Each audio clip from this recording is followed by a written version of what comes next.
अध्याय 6 खुली अर्थव्यवस्था समष्टि अर्थशास्त्र। खुली अर्थव्यवस्था एक ऐसी अर्थव्यवस्था है जो विभिन्न माध्यमों द्वारा अन्य देशों से अंतर्व्यवहार करती है। अब तक हमने इस पहलू पर विचार नहीं किया था और बंद अर्थव्यवस्था तक सीमित रेखा जिसमें शेष विश्व से कोई जुड़ाव ही होते ताकि हमारा विश्लेषण सरल रहे और समष्टि अर्थशास्त्र के आधार तंत्र की व्याख्या सरल हो। वास्तव में अधिकांश अर्थव्यवस्थाएं खुली हैं। इन जुड़ावों को स्थापित करने के 3 तरीके हैं। 1. निर्गत बाजार एक अर्थव्यवस्था अन्य देशों से वस्तुओं और सेवाओं में व्यापार कर सकती है। इससे चयन विस्तृत होता है, इस अर्थ में कि उपभोक्ता और उत्पादक घरेलू और विदेशी वस्तुओं के बीच चयन कर सकते हैं।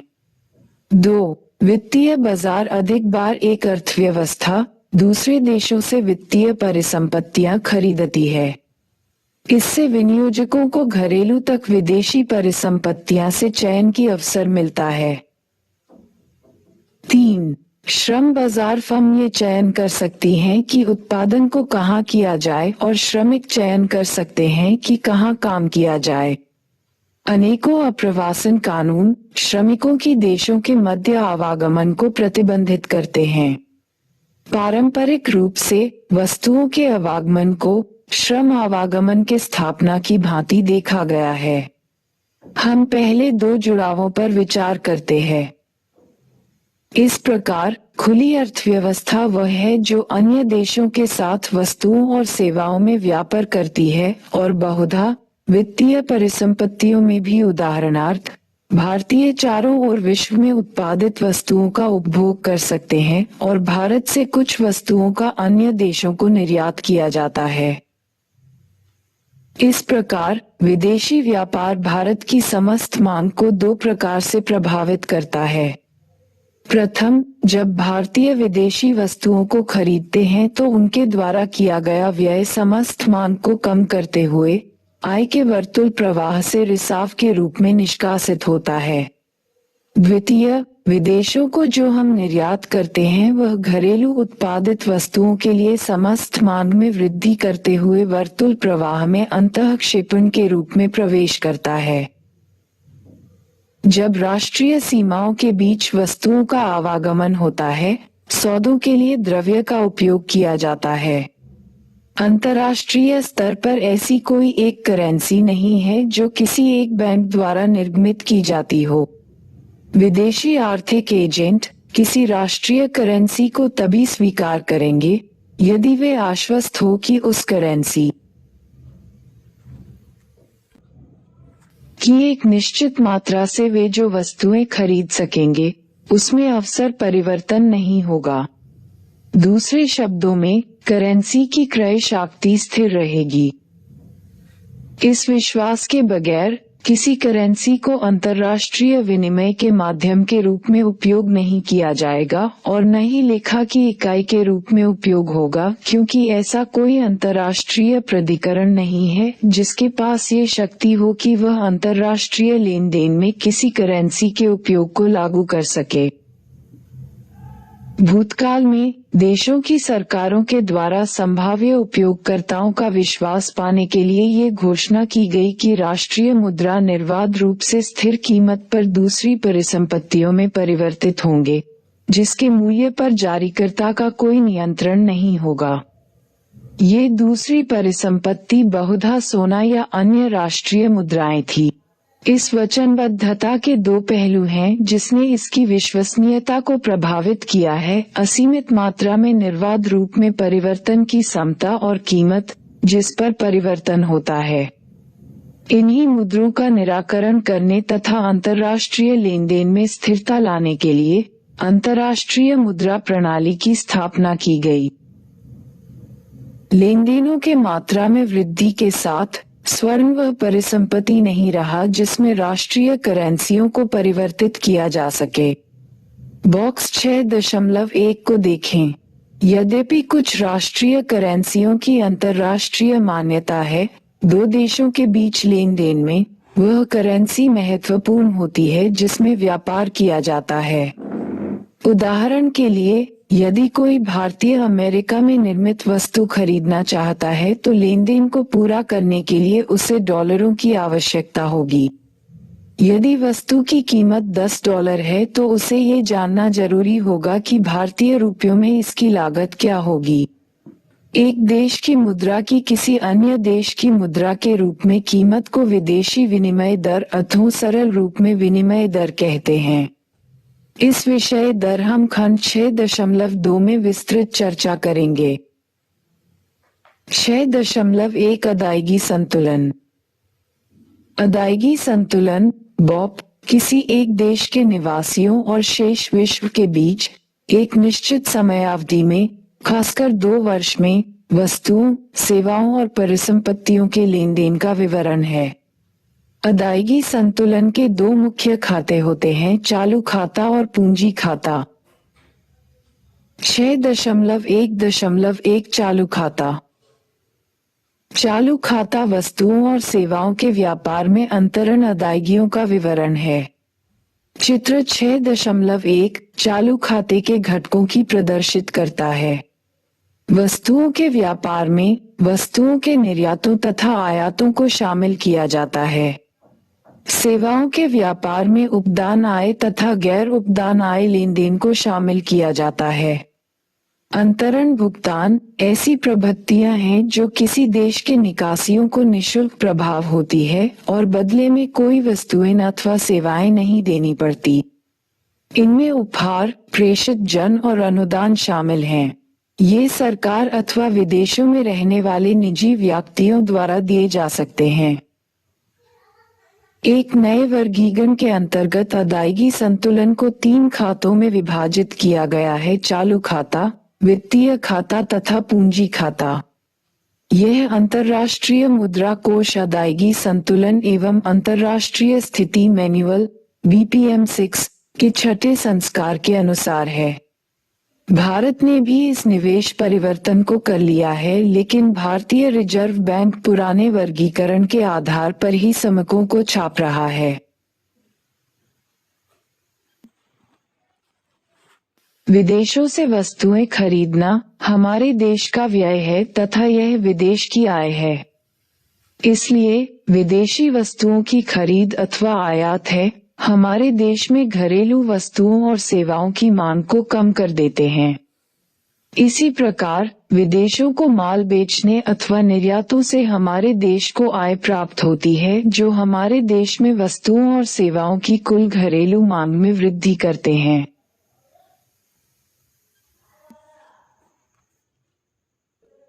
चालू खाते में संतुलन।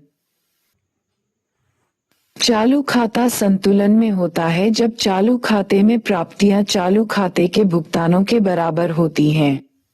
चालू खाते के आधिक्य का अर्थ है कि एक देश को अन्य देशों लेना है और चालू खाते के घाटे का अर्थ है कि देश अन्य देशों की ऋणी है।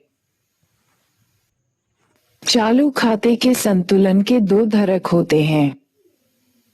व्यापार का संतुलन के 2 धरक होते हैं, अदृश्य मदों का संतुलन। व्यापार संतुलन बॉट किसी देश के एक निश्चित समयावधि में निर्यातों और आयातों के मूल्यों की अंतर है। वस्तुओं के निर्यात को बॉट में क्रेडिट किया जाता है तथा आयात को बॉट में डेबिट किया जाता है। इसका व्यापार संतुलन भी कहते हैं। बॉट को संतुलित कहा जाता है जब वस्तुओं के निर्यात वस्तुओं के आयात के बराबर होते हैं। बॉट में अधिक्य अथवा व्यापार अधिक्य तभी होता है जब कोई देश आयातों की अपेक्षा वस्तुओं का निर्यात अधिक करता है। घाटे की बॉट तब होगा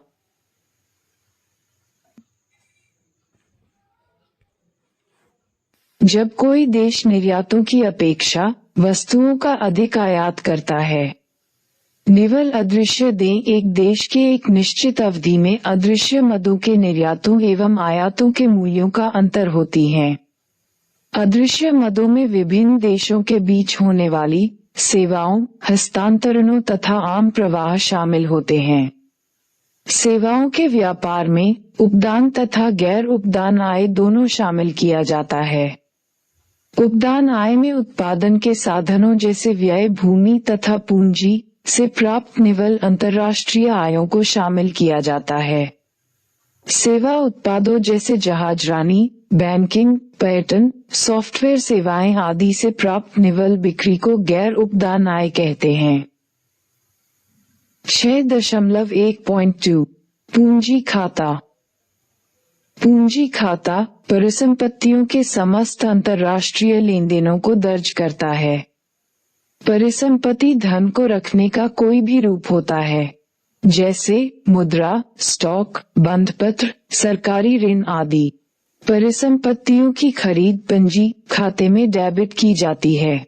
यदि कोई भारतीय एक यूके कार कंपनी को खरीदता है तो वह इस पूंजी खाते के लेन देन का डेबिट मद में प्रविष्टि कर देता है, क्योंकि विदेशी विनिमय का भारत से बाह्य प्रवाह हो रहा है। दूसरी ओर परिसंपत्ति की बिक्री जैसे यूके से खरीदी गई एक भारतीय कंपनी के शेयर की बिक्री एक चीनी व्यापारी को बिक्री करना पूंजी खाते की क्रेडिट मद है। चित्र 6.2 उन मदों का वर्गीकरण करता है जो चालू खाते के लेन देनों का भाग है। यह मदें प्रत्यक्ष विदेशी विनियोग FIIS, विदेशी संस्थागत विनियोग FIIS, विदेशी ऋण तथा सहायता हैं। पूंजी खाता संतुलन।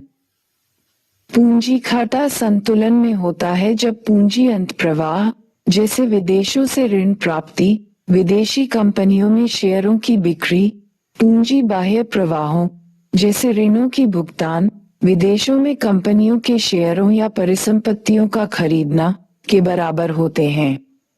पूंजी खाते में आधिक्य तब होता है जब पूंजी अंत प्रवाह, पूंजी खाते में घाटा तब होता है जब पूंजी अंतर्वाह, पूंजी बाह्य प्रवाहों से कम होते हैं।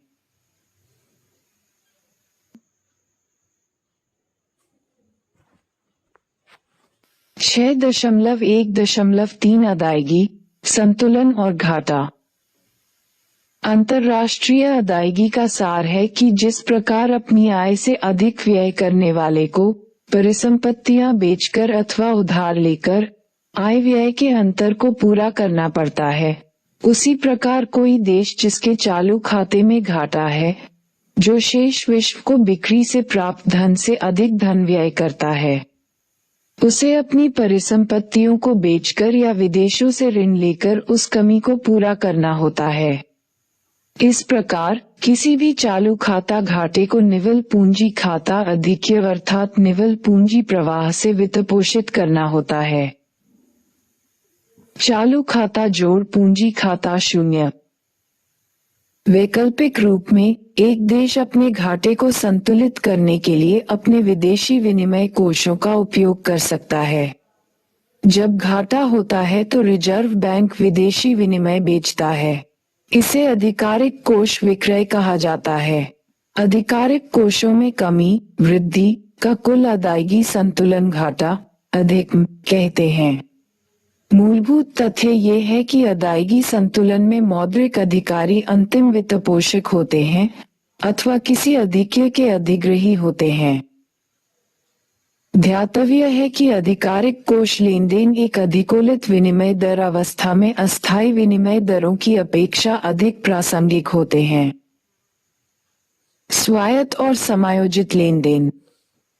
अंतर्राष्ट्रीय आर्थिक लेनदेनों को तब स्वायत्त कहा जाता है जब लेनदेन अदायगी संतुलन में विषमता को पूरा करने के अलावा किसी और कारणवश किए जाते हैं, अर्थात जब वे बॉब की दशा से स्वतंत्र होते हैं।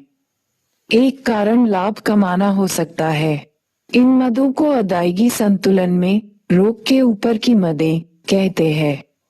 जब स्वायत्त प्राप्तियां स्वायत्त अदायगियों से अधिक कम हों तो अदायगी संतुलन को अधिव्यय घाटा कहा जाता है। समायोजित लेनदेनों रेखाओं के नीचे की मदों का निर्धारण अदायगी संतुलन की विषमता द्वारा होता है, अर्थात जब अदायगी संतुलन में घाटा हो अथवा अधिक्य हो। अन्य शब्दों में ये स्वायत्त लेनदेनों के निवल परिणामों द्वारा निर्धारित होते हैं। क्योंकि आधिकारिक कोष लेन देन बॉब की विषमता को पाटने के लिए किए जाते हैं, उन्हें अदायगी संतुलन में समायोजित मदों के रूप में देखा जाता है। अन्य सभी स्वायत्ताओं, त्रुटि और लोप सभी अंतर्राष्ट्रीय लेन देनों को सही प्रकार से रिकॉर्ड करना कठिन है। अतः हमारे पास बॉब का एक तीसरा अवयव, चालू और पूंजी खातों के अतिरिक्त, जिसे त्रुटि और लोप का प्रतिबिंबित मानते हैं। बॉक्स 6.1 यहाँ दिखाया गया अदायगी संतुलन लेखा लेनदेनों को दो खातों में बांटता है, चालू खाता तथा पूंजी खाता। वैसे अंतर्राष्ट्रीय मुद्रा कोष द्वारा balance of payments in international investment position manual के 6ठे संस्करण में नए लेखीय मानदंड लागू किए जाने के पश्चात भारतीय रिजर्व बैंक ने भी अदायगी संतुलन की संरचना में परिवर्तन किए हैं। नए वर्गीकरण के अनुसार लेनदेनों को 3 खातों में बांटा गया है, चालू खाता, वित्तीय खाता तथा पूंजी खाता। सबसे महत्वपूर्ण परिवर्तन यह है कि वित्तीय परिसंपत्तियों जैसे बॉन्ड और इक्विटी शेयरों में व्यापार के कारण होने वाले सभी लेनदेनों का अब वित्तीय खाते में रख दिया गया है। लेकिन भारतीय रिजर्व बैंक अभी भी पुरानी प्रणाली के अनुसार ही अदायगी संतुलन खातों को प्रकाशित कर रहा है। अतः यहाँ पर नई प्रणाली के विवरणों को नहीं दिया जा रहा। यह विवरण भारतीय रिजर्व बैंक द्वारा सितंबर 2010 में प्रकाशित बैलेंस ऑफ पेमेंट्स मैनुअल में उपलब्ध है। 6.2 विदेशी विनिमय बाजार। अंतर्राष्ट्रीय लेनदेन के लेखांकन पर समस्त रूप में विचार करने के पश्चात अब हम किसी एकल लेनदेन की चर्चा करते हैं। कल्पना कीजिए कि एक भारतीय निवासी छुट्टी बिताने के लिए लंदन की यात्रा, पर्यटन सेवा का आयात पर जाना चाहता है। लंदन में ठहरने के लिए उसे पौंड में भुगतान करना होगा। उसे ये जानने की आवश्यकता होगी कि पौंड कहां से और किस कीमत पर प्राप्त किए जा सकते हैं। जैसा कि पहले जिक्र किया जा चुका है, इस कीमत को विनिमय दर कहते हैं। वह बाजार जिसमें राष्ट्रीय मुद्राओं का एक दूसरे से व्यापार होता है, उसे विदेशी विनिमय बाजार कहते हैं। इस बाजार के मुख्य प्रतिभागी व्यावसायिक बैंक, विदेशी विनिमय दलाल एवं अन्य अधिकांशतः डीलर और मुद्रा प्राधिकारी होते हैं। यह उल्लेख करना महत्वपूर्ण है कि यद्यपि प्रतिभागियों के अपने व्यापारिक केंद्र हो सकते हैं, फिर भी यह बाजार अपने आप में विश्वव्यापी होता है।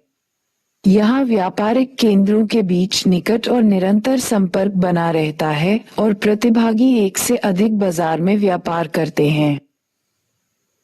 6.2.1 विदेशी विनिमय दर।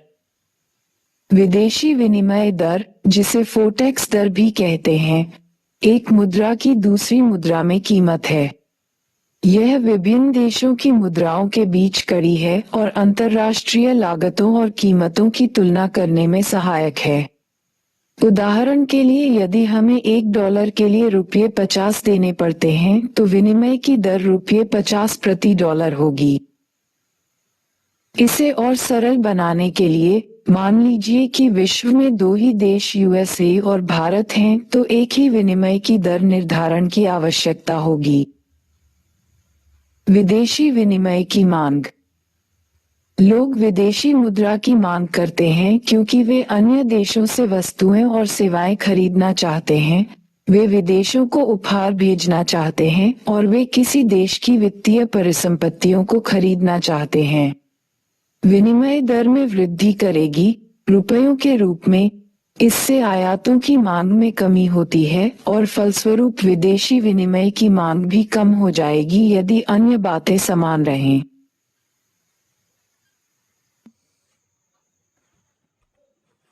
विदेशी विनिमय की पूर्ति।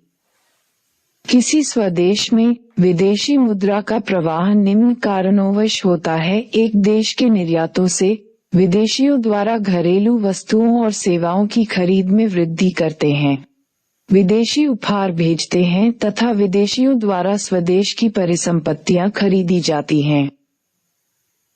विदेशी विनिमय की कीमत में वृद्धि विदेशियों की लागतों यूएसडी के रूप में को कम कर देती है, अन्य बातें समान रहने पर। इससे भारत के निर्यात बढ़ जाते हैं और इसलिए विदेशी विनिमय की पूर्ति बढ़ सकती है। क्या वह वास्तव में बढ़ता है? ये कितने ही कारकों पर निर्भर करता है, विशेषतया निर्यात तथा आयातों की मांग की लोच। 6.2.2 विनिमय दर का निर्धारण। अलग अलग देशों की अपनी मुद्रा विनिमय दर का निर्धारण करने की अलग अलग प्रणालियां हैं। इसको तृतीय विनिमय दर, स्थिर विनिमय दर अथवा प्रबंधित तृतीय विनिमय दर के द्वारा निर्धारित किया जा सकता है। तृतीय विनिमय दर, यह विनिमय दर बाजार मांग और पूर्ति की शक्तियों द्वारा निर्धारित होती है। इसे तृतीय विनिमय दर भी कहते हैं, जैसा कि चित्र 6.1 में दिखाया गया है। विनिमय दर वहां निर्धारित होती है जहां मांग वक्र पूर्ति वक्र को काटती है, अर्थात y अक्ष के बिंदु पर x अक्ष पर Q US डॉलरों की विनिमय दर पर मांगी जाने वाली मांग और पूर्ति को दिखाता है। पूर्णतया तृतीय प्रणाली में केंद्रीय बैंक विदेशी विनिमय बाजार में हस्तक्षेप नहीं करती। मान लीजिए कि विदेशी वस्तुओं और सेवाओं की मांग बढ़ जाती है, उदाहरणार्थ भारतीयों द्वारा विदेशों में अधिक यात्रा करने के कारण, तो जैसा चित्र 6.2 में दिखाया गया है, मांग वक्र मूल मांग वक्र के सीधी और ऊपर की तरफ शिफ्ट कर जाता है। विदेशी वस्तुओं और सेवाओं की मांग में वृद्धि विनिमय की दर में बदलाव लाती है। प्रारंभिक विनिमय दर A=50, जिसका अर्थ है कि हमें ₹50 को $1 से विनिमय करता है। नए संतुलन दर विनिमय दर A=70 हो जाती है, जिसका अर्थ है कि हमें अब डॉलर के लिए और अधिक रुपये देने होंगे, अर्थात ₹70। इससे यह इंगित होता है कि डॉलर के संदर्भ में रुपये का मूल्य गिर गया है और रुपये के संदर्भ में डॉलर का मूल्य बढ़ गया है। विनिमय दर में वृद्धि का तात्पर्य है कि विदेशी मुद्रा डॉलर की कीमत घरेलू मुद्रा रुपयों के रूप में बढ़ गई है। इसे घरेलू मुद्रा रुपयों का विदेशी मुद्रा डॉलरों के रूप में ह्रास कहते हैं। इसी भांति तृतीय विनिमय दर व्यवस्था के अंतर्गत जब घरेलू मुद्रा रुपयों की कीमत विदेशी मुद्रा डॉलरों के रूप में बढ़ जाती है, तो इसे घरेलू मुद्रा रुपयों की विदेशी मुद्रा डॉलरों के रूप में मूल्य वृद्धि कहते हैं। सट्टेबाजी बाजार में विनिमय दर केवल निर्यात और आयात की मांग एवं पूर्ति तथा परिसंपत्तियों में निवेश पर ही निर्भर नहीं करती है, बल्कि विदेशी विनिमय के सट्टे पर भी निर्भर करती है, जहां विदेशी विनिमय की मांग मुद्रा की मूल्य वृद्धि से प्राप्त संभावित लाभ के लिए की जाती है। किसी भी देश की मुद्रा एक प्रकार की परिसंपत्ति है। यदि भारतीयों को यह विश्वास हो कि ब्रिटिश पाउंड के मूल्य में रुपये की अपेक्षा वृद्धि होने की संभावना है, तो वे पाउंड को अपने पास रखना चाहेंगे।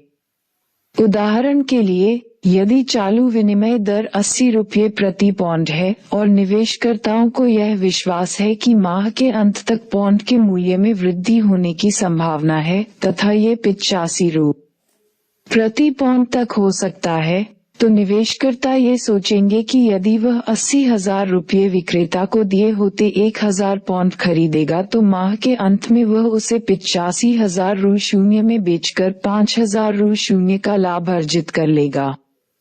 इस परिकल्पना से पाउंड की मांग बढ़ेगी और इससे रुपया पाउंड विनिमय दर में वर्तमान में वृद्धि होगी, जिससे उसके विश्वास की स्वतः पूर्ति हो जाती है।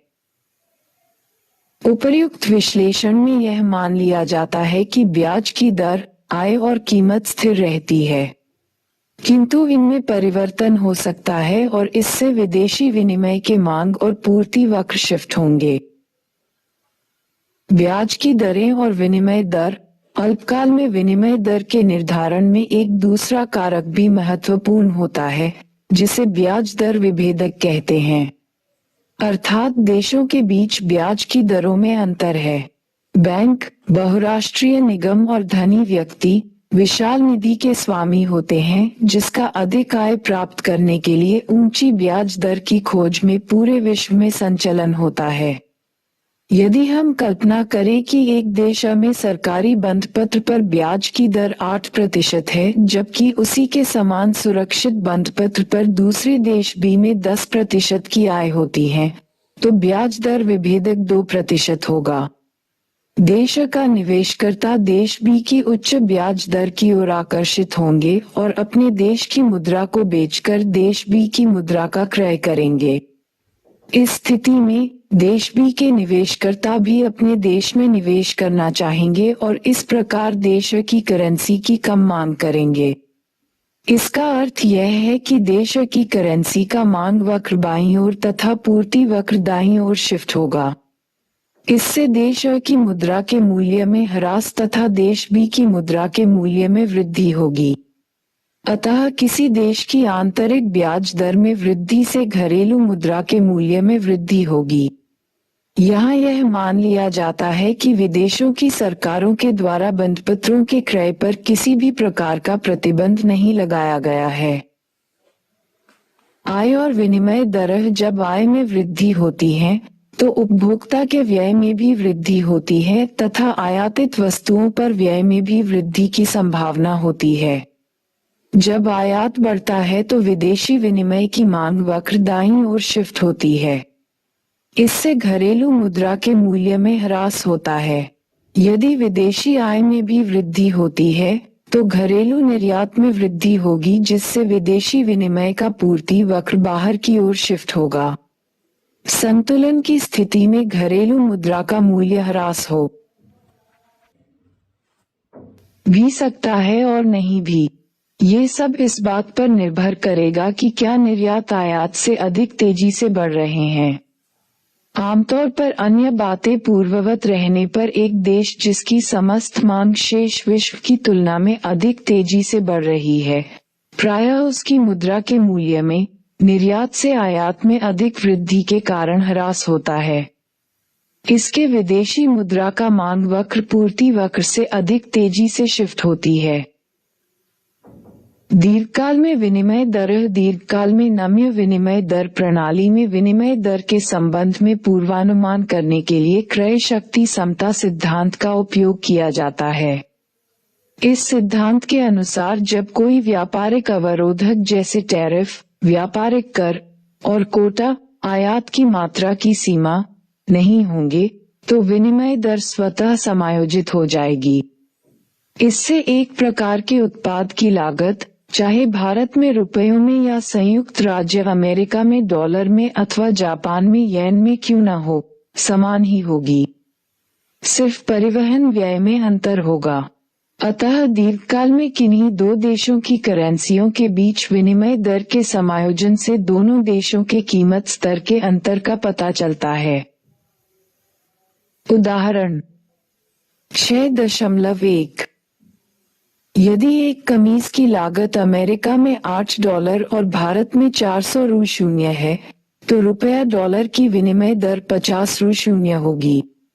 अब 50 रु शून्य अधिक किसी भी दर को देखने के लिए हम 60 रु शून्य लेते हैं।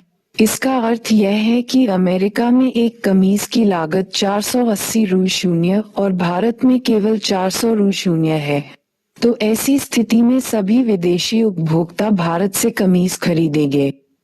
इसी प्रकार प्रति डॉलर 50 रु शून्य से कम किसी भी विनिमय दर पर कमीजों का समस्त व्यापार अमेरिका के पास चला जाएगा। अब हम कल्पना करते हैं कि भारत में कीमत में 20% की वृद्धि होती है, जबकि अमेरिका में 50% की वृद्धि होती है। अब भारत में एक कमीज की लागत 480 रु शून्य जबकि अमेरिका में $12 होगी। इन दोनों कीमतों में समानता तभी होगी जब $12 का मूल्य 480 रु शून्य अथवा $1 का मूल्य 40 रु शून्य होगा। अतः डॉलर के मूल्य में ह्रास हुआ। क्रय शक्ति समता सिद्धांत के अनुसार घरेलू स्फीति और विदेशी स्फीति के बीच अंतर ही विनिमय दर के समायोजन का प्रमुख कारण है। यदि एक देश में दूसरे देश की अपेक्षा स्फीति की दर अधिक है, तो इसकी विनिमय दर का ह्रास होगा। स्थिर विनिमय दरें। इस विनिमय दर प्रणाली में सरकार विनिमय दर का एक स्तर विशेष दर पर निर्धारित कर देती है। चित्र 6.3 में बाजार द्वारा निर्धारित विनिमय दर ए है। फिर भी मान लीजिए कि भारत सरकार किसी कारणवश निर्यातों को बढ़ाना चाहती है। इसके लिए इसे विदेशियों के लिए रुपये को सस्ता करना होगा। वह ऐसा विनिमय दर ₹50 प्रति डॉलर की वर्तमान दर से ऊंची विनिमय दर, जैसे ₹70 प्रति डॉलर, तय करके कर सकती है। इस विनिमय दर पर डॉलरों की पूर्ति इनकी मांग से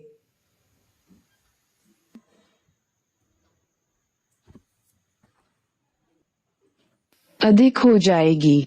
इस अतिरिक्त पूर्ति को, जिसे चित्र में ऐप द्वारा दिखाया गया है, रिजर्व बैंक डॉलरों को रुपयों के बदले बेचकर बाजार में हस्तक्षेप करती है। इस प्रकार हस्तक्षेप द्वारा सरकार अर्थव्यवस्था में किसी भी विनिमय दर को बनाए रख सकती है। अतः हस्तक्षेप द्वारा सरकार अर्थव्यवस्था में किसी भी विनिमय दर को बनाए रख सकती है। लेकिन जब तक हस्तक्षेप चलेगा, ये ज्यादा और ज्यादा विदेशी विनिमय एकत्रित कर लेगी। दूसरी तरफ यदि सरकार ऐसे स्तर पर विनिमय दर को निर्धारित करती है जैसे E2, विदेशी विनिमय बाजार में डॉलर के अधिक मांग होगी। डॉलरों की इस अधिक मांग को पूरा करने के लिए सरकार को डॉलरों की पहले से ही एकत्रित स्टॉक से डॉलर निकालने पड़ेंगे। यदि यह ऐसा करने में असफल रहती है तो डॉलरों के लिए काला बाजार पैदा हो जाएगा। स्थिर विनिमय दर प्रणाली के अंतर्गत जब किसी सरकारी कार्यवाही द्वारा विनिमय दर बढ़ती है, इस प्रकार घरेलू मुद्रा को सस्ता करो, तो इसे अवमूल्यन कहते हैं। दूसरी तरफ मुद्रा का पुनर्मूल्यन होता है जब स्थिर विनिमय दर प्रणाली के अंतर्गत सरकार विनिमय दर का घटा देती है। 6.2.3 तिरती और स्थिर विनिमय दर प्रणालियों के गुण और दोष। स्थिर विनिमय दर प्रणाली का मुख्य लक्षण यह विश्वसनीयता है कि सरकार एक निश्चित स्तर पर विनिमय की दर को बनाए रखने में सक्षम होगी। स्थिर विनिमय दर प्रणाली के अंतर्गत बहुत बॉप में अधिक अथवा घाटा होता है। सरकारी आरक्षित कोषों का उपयोग कर सरकारें इस लोप को पूरा करने के लिए हस्तक्षेप करती हैं। यदि लोगों को ये पता चल जाए कि सरकार के पास आरक्षित कोष कम है तो वे सरकार की स्थिर दरों को बनाए रखने की क्षमता पर संदेह करने लगते हैं। इससे अवमूल्यन का अनुमान बढ़ेगा। जब यह विश्वास किसी मुद्रा को आक्रामक खरीद में बदल जाता है और सरकार को मुद्रा के अवमूल्यन के लिए बाध्य कर देता है, तो इस मुद्रा पर अनुमानित आक्रमण कहते हैं। स्थिर विनिमय दरें इस प्रकार के आक्रमणों के उन्मुक्त होती हैं, जैसा कि ब्रेटन वुड्स प्रणाली के पतन से पूर्व में देखा गया। स्थिर विनिमय दर प्रणाली सरकार को अधिक नम्यता प्रदान करती है और उन्हें विदेशी मुद्रा के विशाल कोषों का स्टॉक नहीं रखना पड़ता। तिरती विनिमय दर प्रणाली का एक बड़ा लाभ ये है कि विनिमय दरों में परिवर्तन बॉप के अधिक और घाटे की स्वतः देखभाल कर लेते हैं। इसके अलावा भी देश अपनी मौद्रिक नीतियों के संचालन में स्वतंत्र रहते हैं, क्योंकि उन्हें विनिमय दर को बनाए रखने के लिए किसी हस्तक्षेप की आवश्यकता नहीं होती, क्योंकि इनकी देखभाल कर लेता है। 6.2.4 प्रबंधित तिरती। किसी औपचारिक अंतर्राष्ट्रीय समझौते के बिना विश्व में उत्तम विनिमय प्रणाली का उदय हुआ, जिसे उत्तम रूप में प्रबंधित तिरती विनिमय दर प्रणाली कहा जा सकता है।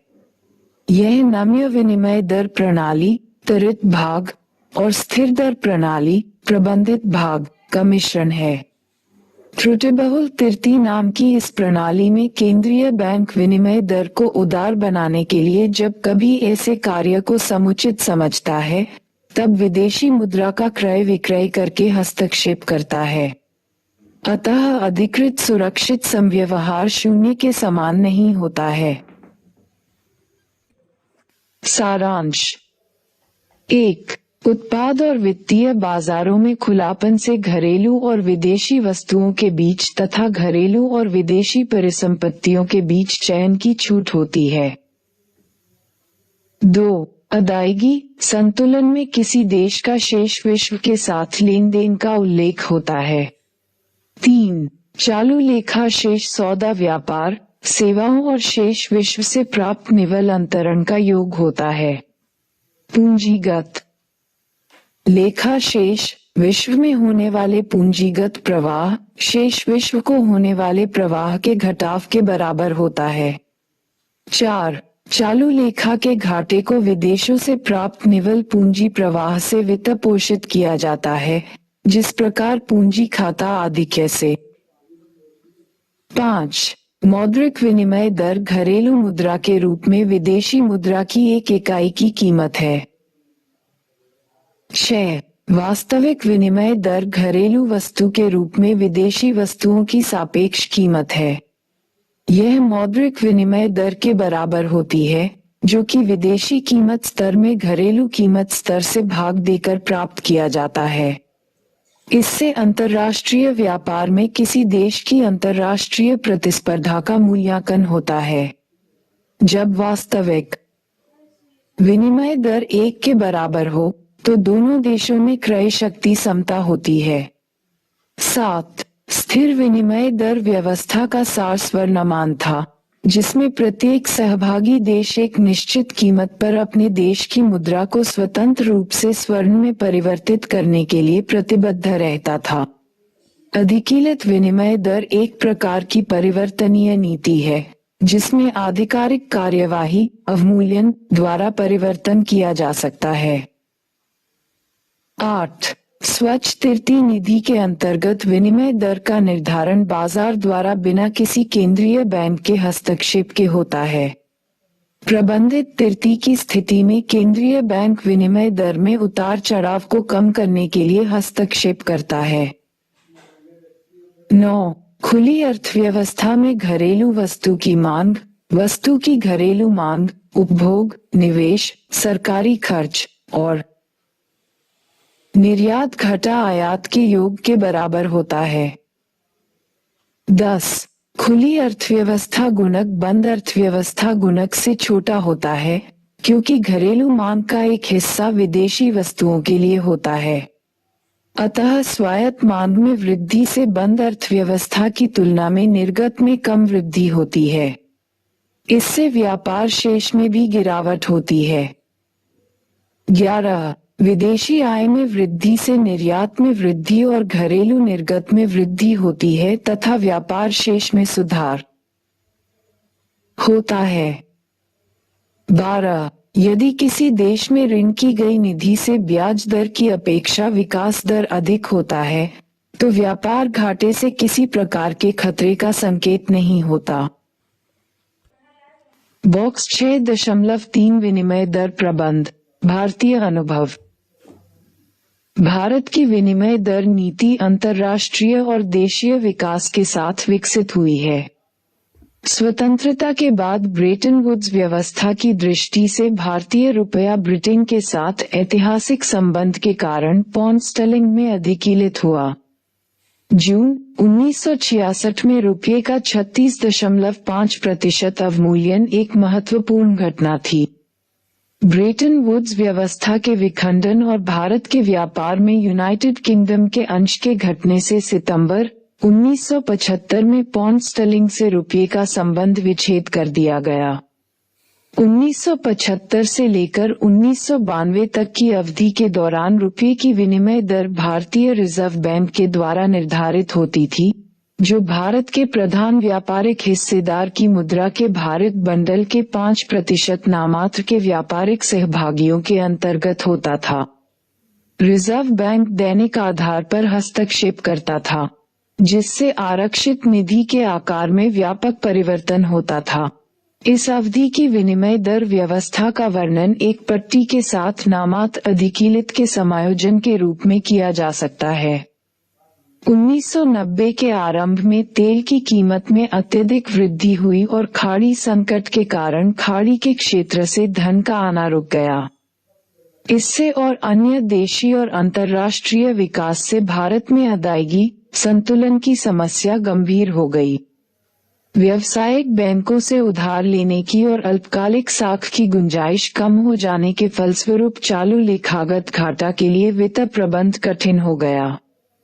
भारत की विदेशी मुद्रा की आरक्षित निधि अगस्त 1990 के 3.1 बिलियन $, से तेजी से घटकर 12 जुलाई 1991 में 975 मिलियन $, रह गई।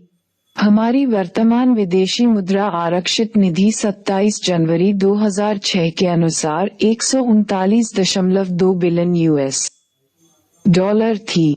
विदेशों को सोना भेजने, गैर जरूरी आयात को कम करने, अंतर्राष्ट्रीय मुद्रा कोष तथा बहुपक्षीय और द्विपक्षीय स्रोतों से संपर्क करने, स्थिरीकरण और ढांचागत सुधार लाने के अतिरिक्त 1 जुलाई और 3 जुलाई 1991 को रुपये में 2 चरणों में 18-19% का अवमूल्यन किया गया। मार्च 1992 में दोहरे विनिमय दरों वाला उदारवादी विनिमय दर प्रबंधन व्यवस्था को अपनाया गया। इस व्यवस्था के तहत विनिमय आय का 40% रिजर्व बैंक द्वारा निर्धारित दर से सुपुर्द करना पड़ता था और 60% का परिवर्तन बाजार द्वारा निर्धारित दर पर होता था। दोहरे दरों को 1 मार्च 1993 को बदल दिया गया और चालू खाते की परिवर्तनीयता की ओर महत्वपूर्ण कदम उठाए गए। अंतिम रूप से इसकी उपलब्धि 1994 में अंतर्राष्ट्रीय मुद्रा कोष समझौता के अनुच्छेद 8 को स्वीकार कर लेने के बाद मिली।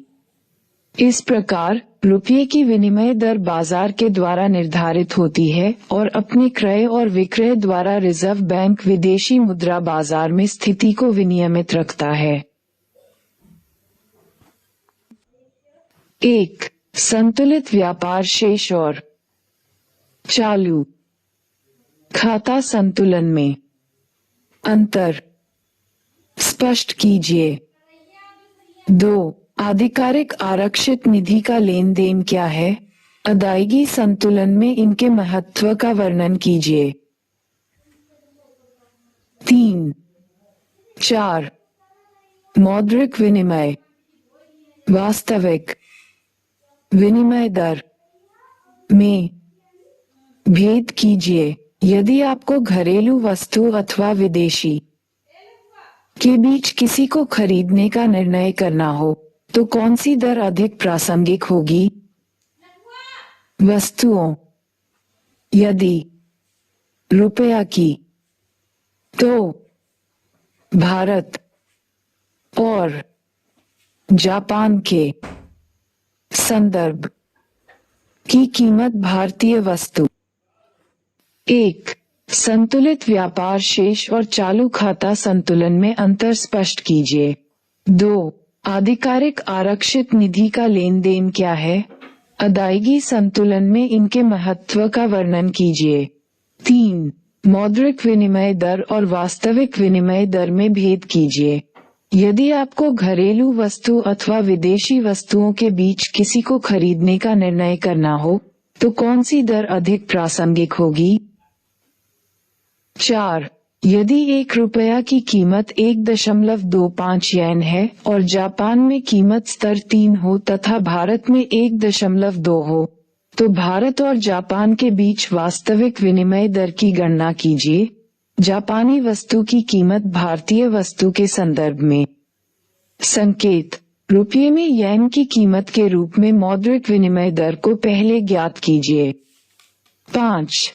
स्वचालित युक्ति की व्याख्या कीजिए जिसके द्वारा स्वर्णमान के अंतर्गत अदायगी संतुलन प्राप्त किया जाता था। 6. नम्य विनिमय दर व्यवस्था में विनिमय दर का निर्धारण कैसे होता है? 7. अवमूल्यन और मूल्यह्रास में अंतर स्पष्ट कीजिए। 8. क्या केंद्रीय बैंक प्रबंधित तृतीय व्यवस्था में हस्तक्षेप करेगा? व्याख्या कीजिए। 9. क्या देशी वस्तुओं की मांग और वस्तुओं की देशीय मांग की संकल्पनाएं एक समान है?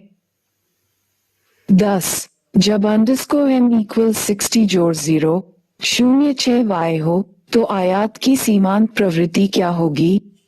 आयात की सीमांत प्रवृत्ति और समस्त मांग फलन में क्या संबंध है? 11. खुली अर्थव्यवस्था स्वायत्त व्यय खर्च गुणक बंद अर्थव्यवस्था के गुणक की तुलना में छोटा क्यों होता है? 12. पाठ में एकमुश्त कर की कल्पना के स्थान पर आनुपातिक कर T=I के साथ खुली अर्थव्यवस्था गुणक की गणना कीजिए। 13. मान लीजिए C=40 जोड़ 0.8 y dt=50, 1=60, G=40, x=90, m=50 जोड़ 0.05 y। a. संतुलन आय ज्ञात कीजिए। b. संतुलन आय पर निवल निर्यात संतुलन ज्ञात कीजिए। c. संतुलन आय और निवल निर्यात संतुलन क्या होता है जब सरकार के क्रय में 40 से 50 की वृद्धि होती है?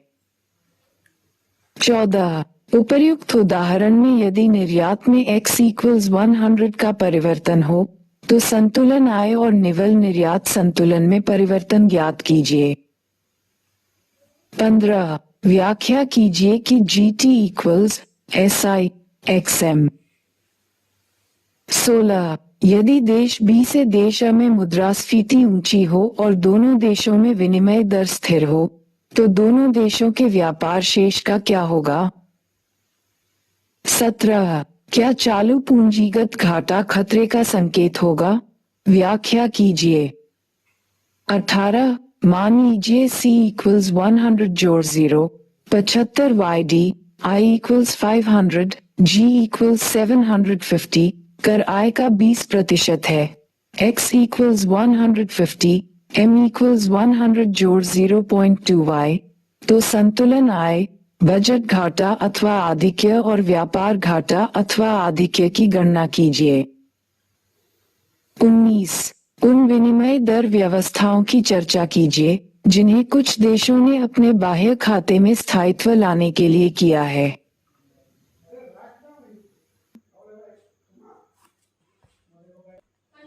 y=c जोड़ I जोड़ g।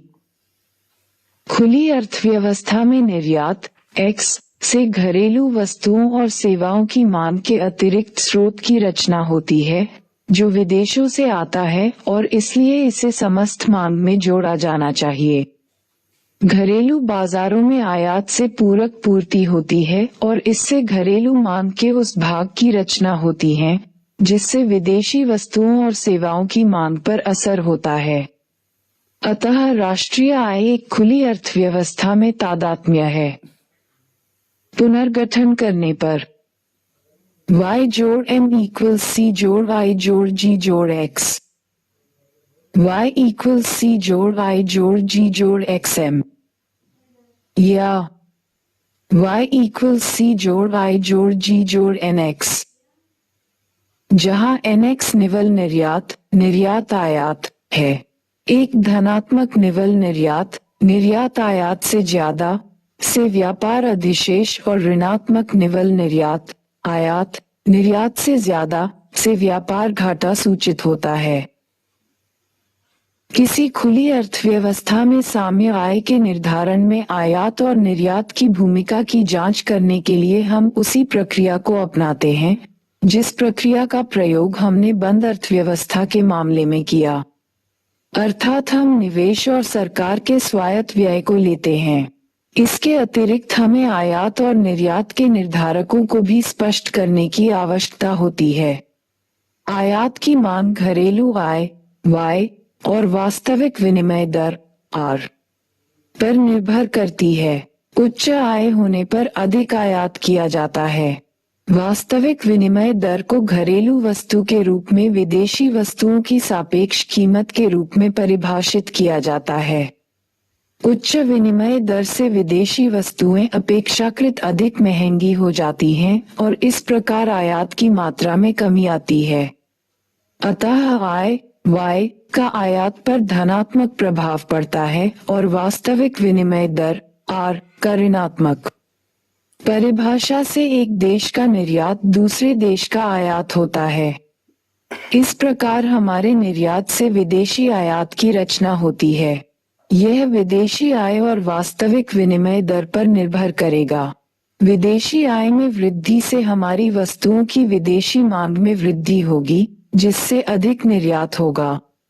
विनिमय दर आर में वृद्धि से घरेलू वस्तु सस्ती होगी और हमारे निर्यात में वृद्धि होगी। विदेशी आय और वास्तविक विनिमय दर का निर्यात पर धनात्मक प्रभाव पड़ता है। इस प्रकार निर्यात और आयात घरेलू आय, विदेशी आय और वास्तविक विनिमय दर पर निर्भर करते हैं। हम कल्पना करते हैं कि कीमत स्तर और मौद्रिक विनिमय दर स्थिर है, तो वास्तविक विनिमय दर भी स्थिर होगी। हमारे देश के मामले में विदेशी आय और इसलिए निर्यात को बहिर्जात x समझा जाता है। इस प्रकार आयात की मांग आय पर निर्भर मानी जाती है और इसका एक स्वायत्त घटक होता है। m जोड़ नाई, जहाँ m greater than 0 स्वायत्त घटक है, 0 less than m less than 1 यहाँ 11 आयात की सीमांत प्रवृत्ति है। आय का एक अतिरिक्त रुपया आयात पर खर्च करने से प्राप्त अनुपात है। ये सीमांत उपभोग प्रवृत्ति के सादृश्य होता है। साम्य आय इस प्रकार होगा: y equals c जोड़ का 1 जोड़ i जोड़ g जोड़ x। mi स्वायत्त घटकों को अ के रूप में एक साथ लेने पर प्राप्त होता है, या y equals a जोड़ psi mi 1c जोड़ m y equals a। शब्दावली: एडम स्मिथ 1723-1790, आधुनिक अर्थशास्त्र के जनक, वेल्थ ऑफ नेशंस के लेखक। समस्त मुद्रा संसाधन डाकघर बचत संगठन की अवधि जमा रहित व्यापक मुद्रा। आभ्यंतरिक स्थिर निश्चित व्यय और कर नियमों के अंतर्गत जब आर्थिक दिशाएं बदतर स्थिति को प्राप्त होती है, तो खर्च में स्वतः बढ़ोतरी हो जाती है अथवा करों में स्वतः कमी आ जाती है। अतः अर्थव्यवस्था स्वतः स्थिर दशा को प्राप्त होती है। स्वायत्त परिवर्तन समष्टि अर्थशास्त्र के मॉडल में परिवर्तों के मानों में अंतर, जो कि मॉडल के बहिर्जात कारकों के कारण होता है।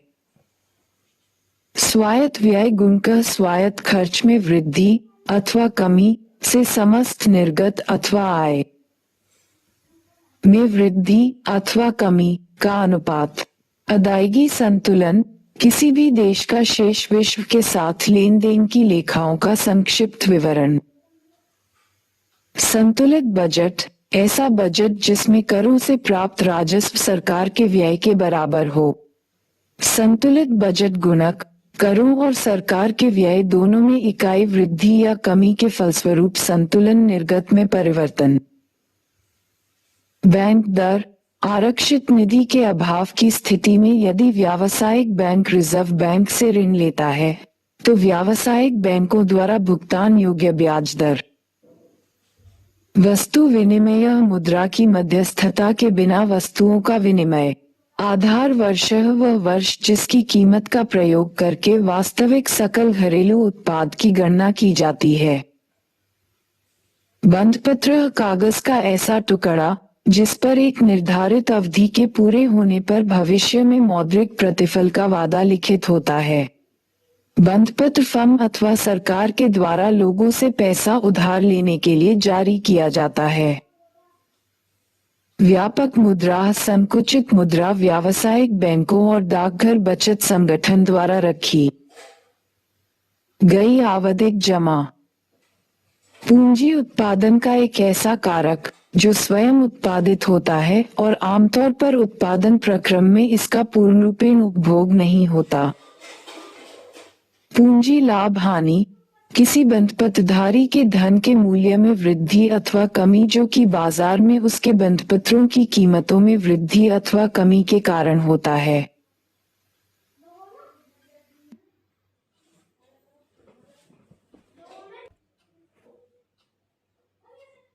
पूंजीगत वस्तुएं ऐसी वस्तुएं जिनका क्रय उपभोक्ता की तत्काल आवश्यकताओं की पूर्ति के लिए नहीं बल्कि दूसरी वस्तुओं का उत्पादन करने के लिए किया जाता है।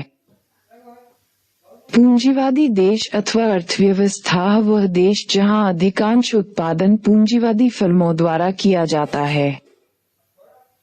पूंजीवादी फर्म वे फर्म जिनमें निम्नलिखित विशेषताएं होती हैं: अ उत्पादन के कारकों का निजी स्वामित्व, बी बाजार के लिए उत्पादन, सी एक दी गई कीमत जिसे मजदूरी की दर कहते हैं पर श्रम का क्रय और विक्रय, डी पूंजी का निरंतर संचय। नकद आरक्षित अनुपात व्यावसायिक बैंकों के द्वारा भारतीय रिजर्व बैंक के पास रखी गई जमा राशि का अंश।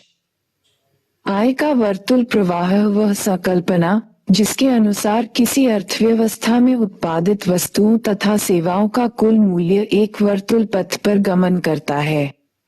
ये प्रवाह या तो कारक अदायगी है या वस्तुओं और सेवाओं पर व्यय अथवा समस्त उत्पादन के मूल्य के रूप में होता है।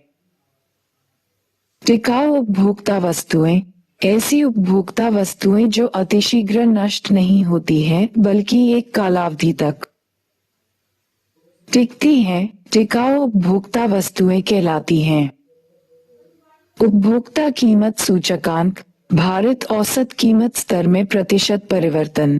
हम एक दी हुई उपभोक्ता वस्तुओं की टोकरी की कीमतों को लेते हैं। उपभोग वस्तुएं अंतिम उपभोक्ताओं के द्वारा उपभोग की गई वस्तुएं अथवा उपभोक्ता की तत्काल आवश्यकता को पूरा करने वाली वस्तुएं उपभोग वस्तुएं कहलाती हैं। इसमें सेवाओं को भी शामिल किया जा सकता है।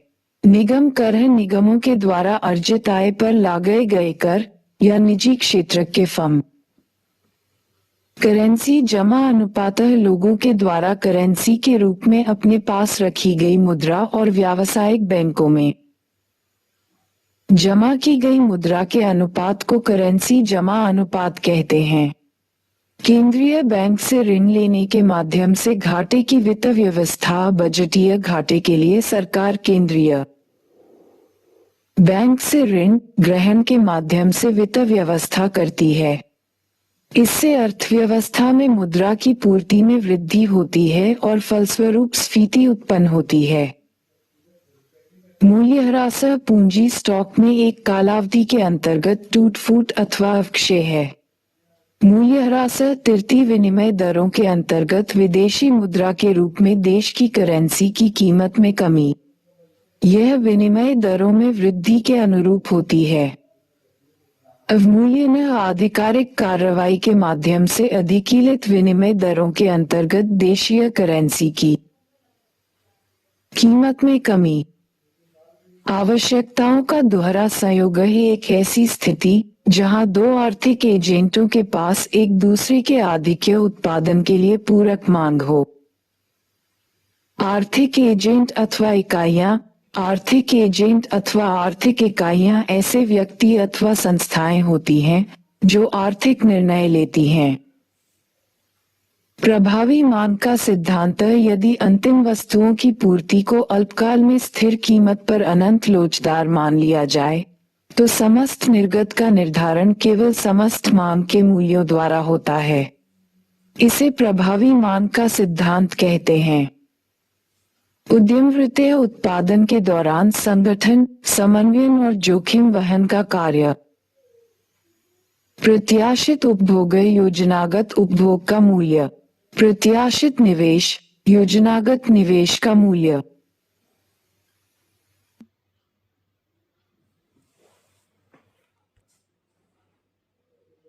प्रत्याशित किसी परिवर्त का उसके वास्तविक मूल्य के विपरीत योजनागत मूल्य। यथार्थ किसी परिवर्त का उसके योजनागत मूल्य के विपरीत वास्तविक अथवा उपलब्ध मूल्य। राष्ट्रीय आय गणना की व्यय विधि एक कालावधि में किसी अर्थव्यवस्था में उत्पादित वस्तुओं और सेवाओं के लिए अंतिम व्यय के समस्त मूल्य की माप करके राष्ट्रीय आय की गणना की विधि। निर्यातः किसी देश की घरेलू वस्तुओं और सेवाओं की बिक्री शेष विश्व को करना। बाह्य क्षेत्र का इससे किसी देश और शेष विश्व के बीच आर्थिक लेन देन सूचित होता है। बाह्य वैसे लाभ अथवा हानि जो किसी दूसरे व्यक्ति, फर्म या किसी अन्य सत्ता को केवल कुछ व्यक्तियों के कारण प्राप्त हो रहा है। फर्म अथवा कोई अन्य सत्ता किसी भी अन्य आर्थिक क्रियाकलाप में भाग ले सकते हैं। अगर कोई दूसरे को लाभ अथवा अच्छा बाह्य कारण उपलब्ध करा रहा है तो प्रथम के द्वारा इसके लिए दूसरे को कोई भुगतान नहीं किया जाता। अगर किसी को दूसरे के द्वारा हानि अथवा खराब बाह्य कारण उपलब्ध कराया जाता है तो प्रथम को इसके लिए कोई क्षतिपूर्ति नहीं दी जाती। आवेश मुद्रा वह मुद्रा जिसका कोई आंतरिक मूल्य नहीं होता। अंतिम वस्तुएं वे वस्तुएं जिनमें उत्पादन प्रक्रम में पुनः कोई शिफ्ट नहीं होता। फर्म आर्थिक इकाइयां जो वस्तुओं और सेवाओं का उत्पादन करती हैं तथा उत्पादन के कारकों को नियोजित करती हैं। राजकोषीय नीति सरकार के खर्च के स्तर तथा अंतरण और कर ढांचे के स्तर के संबंध में सरकार की नीति। स्थिर विनिमय दर दो या दो से अधिक देशों की करेंसियों के बीच की विनिमय दर जिसका निर्धारण कुछ स्तर पर नियत कर दिया जाता है और जिनके बीच समंजन कभी कभी ही होता है। नम्य तृतीय विनिमय दर केंद्रीय बैंक के हस्तक्षेप के बिना विदेशी बाजार में मांग और पूर्ति की शक्तियों के द्वारा निर्धारित विनिमय दर। प्रवाह परिवर्त जिसे एक कालावधि में परिभाषित किया जाता है।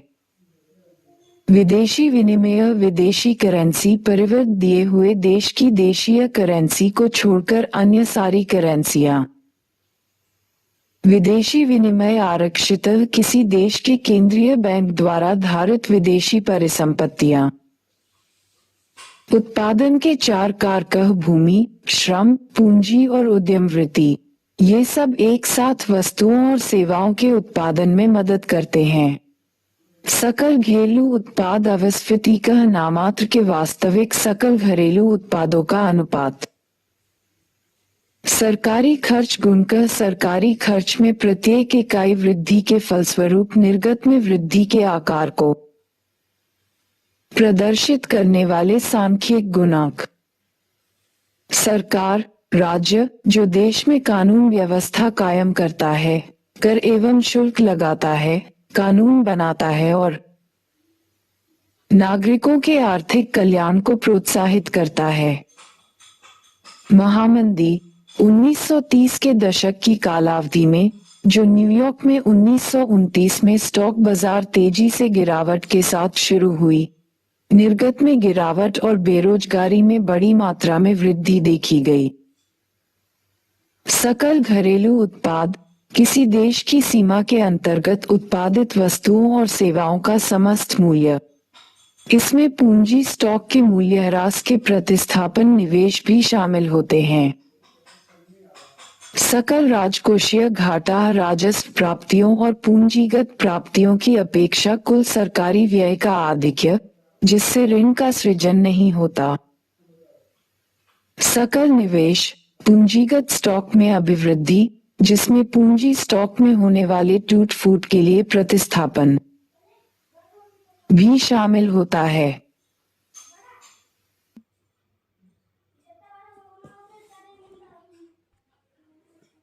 सकल राष्ट्रीय उत्पाद सकल घरेलू उत्पाद जोड़ विदेशों से प्राप्त निवल कारक आय।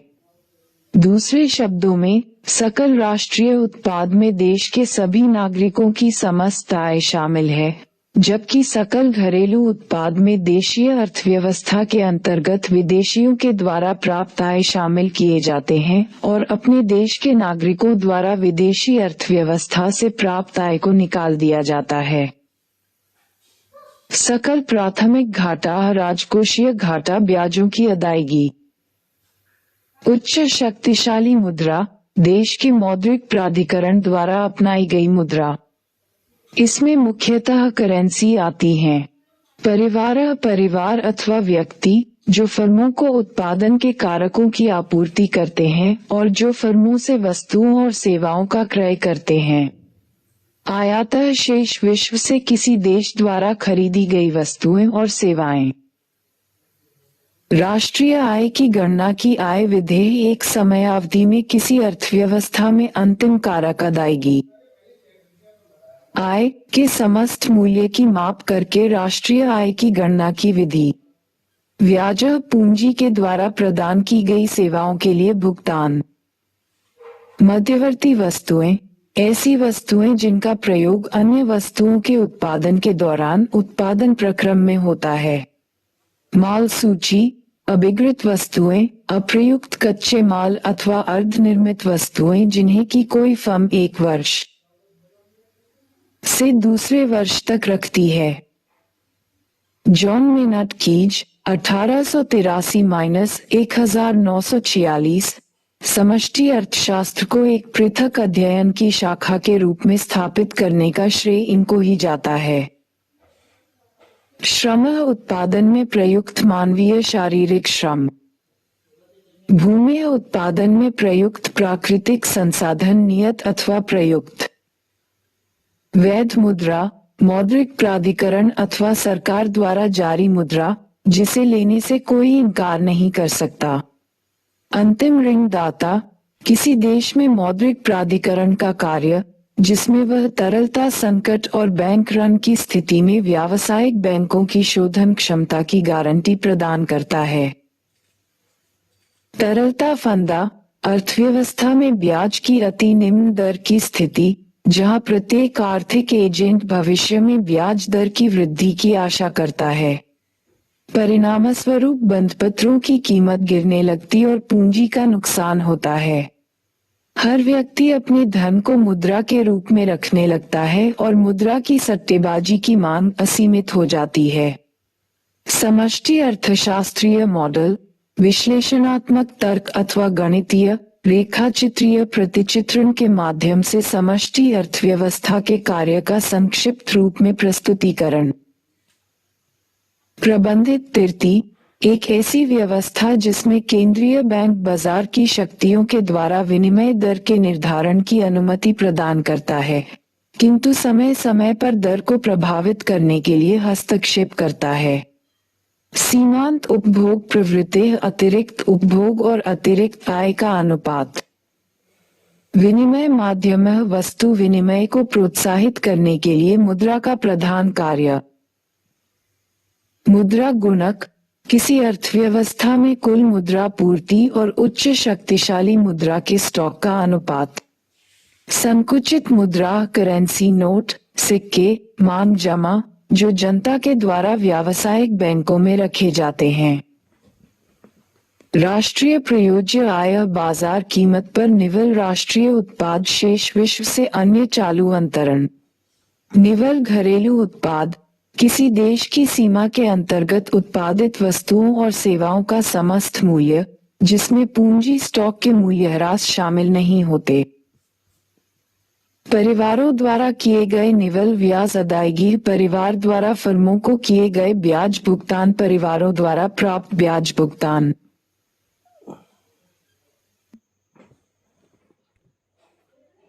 निवल निवेश पूंजी स्टॉक में अतिरिक्त वृद्धि। सकल निवेश के विपरीत इसमें पूंजी स्टॉक के अवक्षय के लिए प्रतिस्थापन शामिल नहीं होता।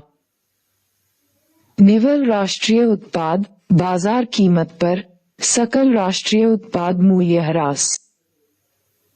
निवल राष्ट्रीय उत्पाद कारक लागत पर अथवा राष्ट्रीय आय बाजार मूल्य पर निवल राष्ट्रीय उत्पाद अप्रत्यक्ष कर उपदान।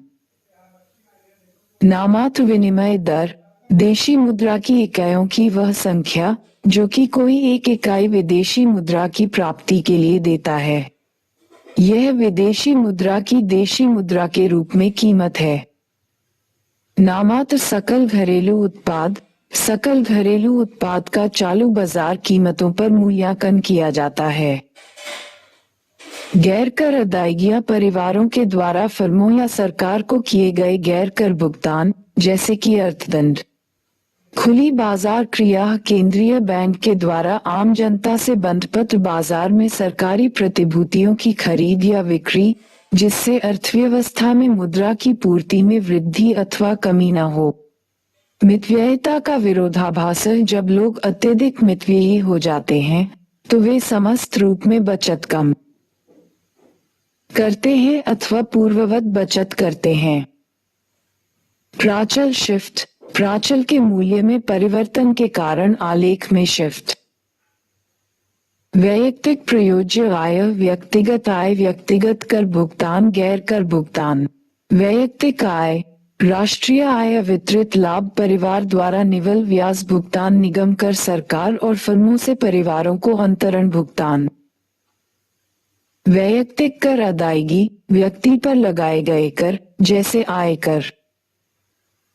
माल सूची में योजनागत परिवर्तन है, योजनाबद्ध तरीके से माल सूची के स्टॉक में किए गए परिवर्तन। वर्तमान मूल्य, बंधपत्र का, मुद्रा की वह मात्रा जिसे आज व्याज अर्जन प्रयोजन में रखने से उतनी ही आय का सृजन होता है जितनी कि किसी बंधपत्र के द्वारा उसकी कालावधि के उपरांत होता है।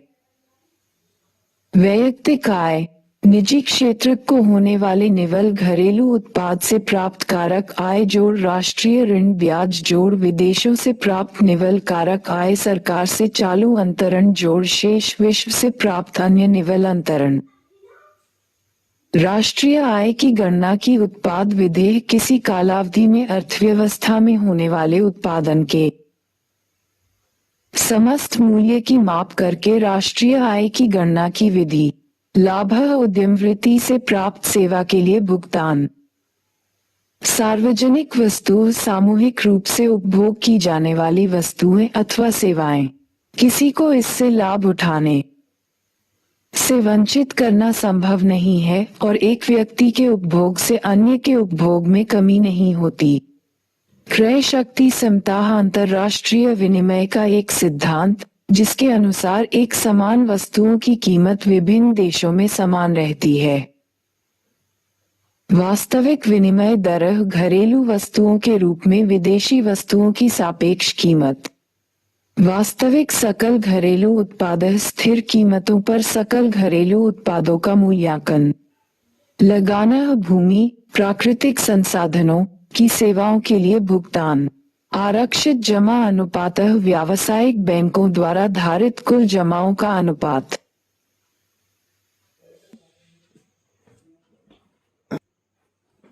पुनर्मूल्यांकन, अधिकीलित विनिमय दर व्यवस्था में विनिमय दर में कमी जिससे विदेशी करेंसी देशी करेंसी के रूप में सस्ती हो जाती है।